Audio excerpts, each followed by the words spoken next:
Have you got a spare grinder? Well, check out this awesome transformation for an idea that might just make your day and make your workshop a little more complete.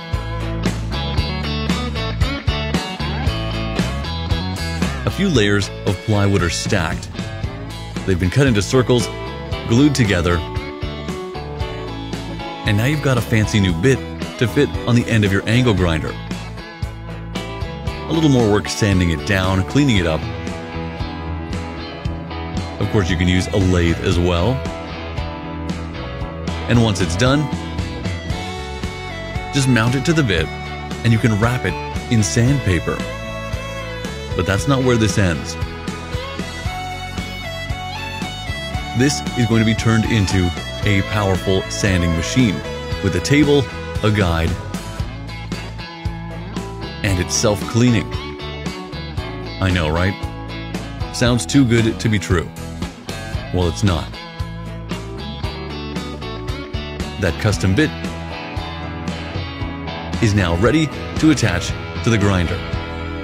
And all it took so far was a little plywood and a few tools. Sanded down. Time to wrap it in some sandpaper. And now to get to work on framing out this amazing grinder transformation. Spaced and measured, a few brackets will be installed that'll eventually hold the grinder in place.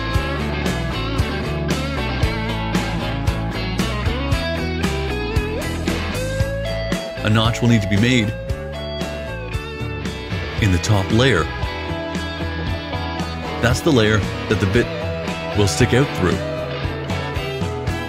Inside the box, underneath the actual grinder, a PVC tube will be run and hollowed out, so that when a vacuum is inserted from the side, it draws down and in all the sawdust.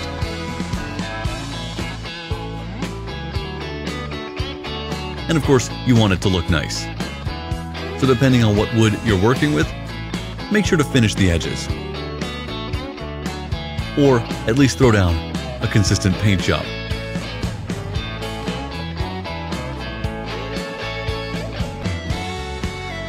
Time to frame out the rest of the box. Some clamps used to hold the wood in place.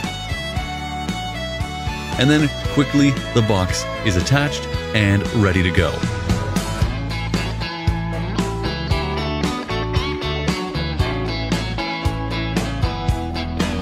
The bottom layer pushed all the way down. Now to modify the side panels.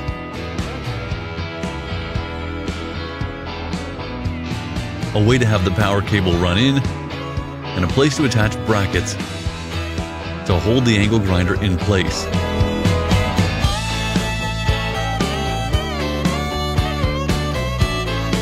This is really coming together now.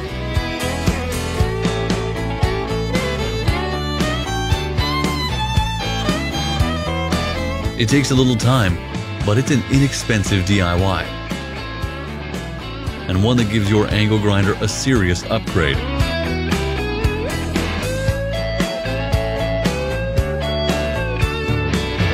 A few more plates installed and dropped underneath as supports. Now for that vacuum tube.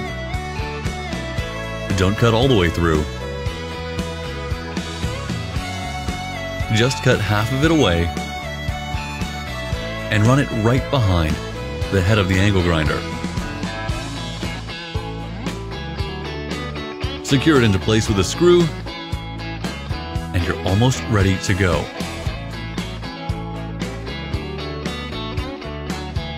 If you're any good at wiring, you can install a switch to turn the grinder on and off from the outside.